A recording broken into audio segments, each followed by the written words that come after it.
दोस्तों, जैसा कि हम सब जानते हैं कि हमारी धरती का लगभग 70% से भी ज्यादा हिस्सा समुद्र है। लेकिन जरा सोचो यार कि अगर हम समुद्र के बीच में हो और एकदम से सारे इक्विपमेंट्स काम करना बंद कर दे, हमारे पास ना खाना हो ना पीने का पानी हो, तो क्या हम इस केस में सरवाइव कर पाएंगे? क्या ये पॉसिबल है कि हम जिंदा रह सकें? और कितने दिनों तक हम रह पाएंगे? इस वीडियो में हम बात करने वाले हैं एक ऐसी ही स्टोरी के बारे में। तो चलिए वीडियो को स्टार्ट करते हैं। तो ये कहानी शुरू होती है 21 नवंबर 2012 को।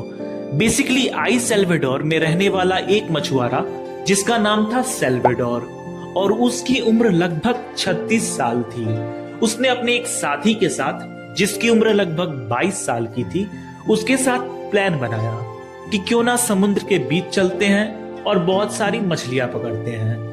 तो वो दोनों मिलकर उन्होंने लगभग 7 मीटर की एक बोट ली और दोनों समुद्र की ओर रवाना हो गए। उनके पास पीने के लिए बर्फ थी और खाने का कुछ सामान था, बिस्किट्स वगैरह।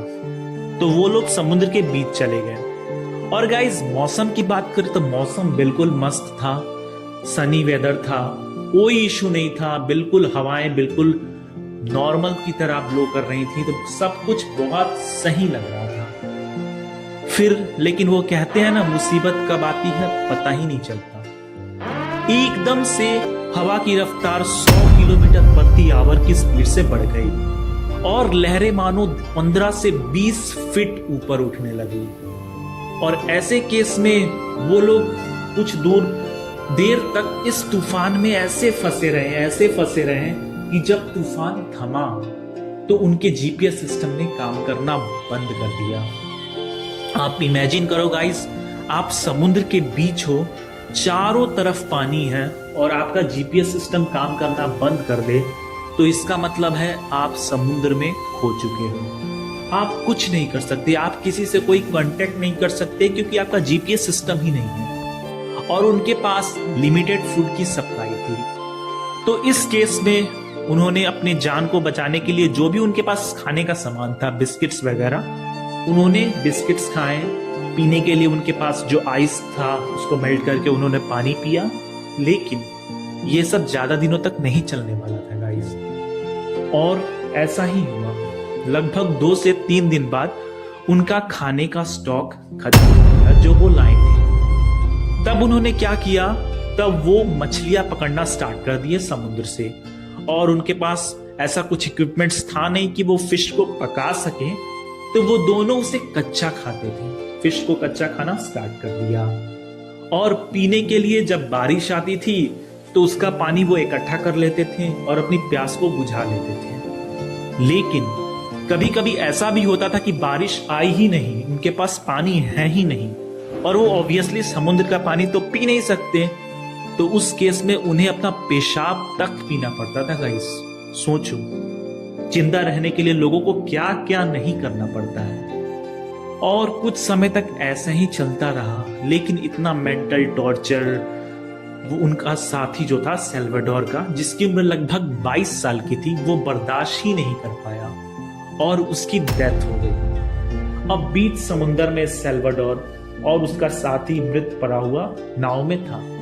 अब सेल्वाडोर को समझ नहीं आ रहा था कि क्या करूं यार, इसे समुद्र में दे दूं या फिर अपने साथ रखूं। वो बहुत दुखी था।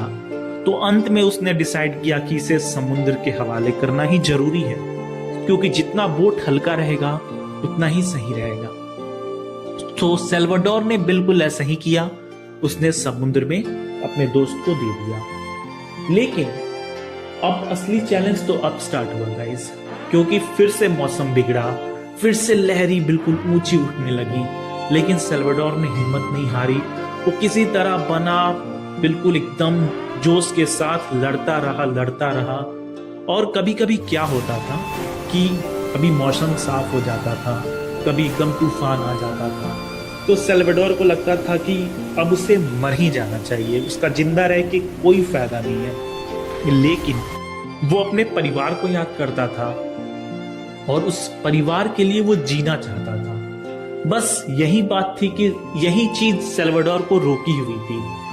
और आगे चल के उसने पक्षियों को मारा और भी बहुत सारी जेलीफिश खाई, बिकॉज कुछ नहीं था खाने के लिए, और पीने के लिए खुद का पेशाब तक पिया। और ऐसा करते करते समुद्र में करीब 438 दिन बीत गए गाइस, 438 दिन। और फाइनली सल्वाडोर एकदम कमजोर हो चुका था। अब उसे लगा कि अब कोई चांस नहीं है, लेकिन एकदम से आसमान में उसे एक पक्षी दिखाई दिया और उसने आंखें खोली तो उसका नाव एक आइलैंड के सामने रुका हुआ था। और जब लोगों ने उसे रेस्क्यू किया तो वो इंसान के रूप में लिटरली जानवर जैसा दिखाई दे रहा था गाइस। ये वीडियो पसंद आई होगी तो प्लीज गाइस कमेंट और लाइक्स जरूर करना।